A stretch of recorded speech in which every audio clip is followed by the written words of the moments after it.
Jafnréttisdagar háskólanna fóru fram á dögunum og markmið þeirra að stuðla umræðum jafnréttismál og auka sýnileika þeirra bæði innan og utan skólans. Jafnréttisfulltrúar Háskóla Íslands segja að viðburðin hafa gengið virkilega vel í ár. Mjög skemmtilegt, þetta er búið að vera ógeðslega flottir áhverju viðburðir. Maður er búin að læra alls konar nýtt og bara, gengið virkilega vel. Og líka, við reynum að hafa svona fjölbreytta dagskrá og ekki bara fyrirlestra. Þetta er kannski svona mest þannig eða málþing. Það eru líka ljósmyndasýningar, hljóðinnsetningar og alls konar. Þannig að þetta er svona að vera smá svona hátíðarbragur og svona festival.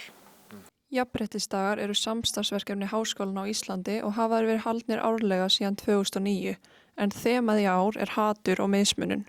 Það er svolítið kannski það sem náttúrulega margir hópar er að finna fyrir og tala að það er svona, má kannski segja, búið svolítið í pólitíkinni, búið svona virkja kannski, þú veist, reyna að virkja hatur gagnvart ákveðnum hópum, reyna að ýta hópum til hliðar, þú veist, meiri mismunun, meiri jaðarsetning, þannig að svona taka það eins svolítið til umræðu. Undanfarið hefur orðið bakslag á heimsvísu þegar kemur að jafnrétti og mannréttindum.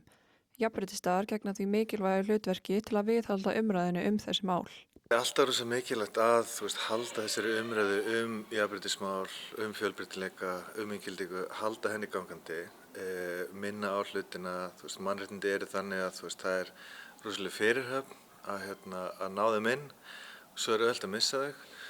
Og það er kannski ekki síst núna þess að við erum að sjá alls konar hluti gerast, alls konar væringar, búið að vera í talsvert langan tíma núna í mörgum ríkjum í Evrópu og víðar, svona ákveðin sveifla í stjórnmálum, það sem er svolítið sótt að mannréttindum og þetta bakslag sem búið að tala bæði sambandi réttindi kvenna, réttindi hinsegin fólks, innflytjenda og fleiri, þá er það bara ofboðslega mikilvægt að, þú veist, halda umræðunni gangandi, maður sækir sér upplýsingar og fólk taki þátt í mannréttindastarfi.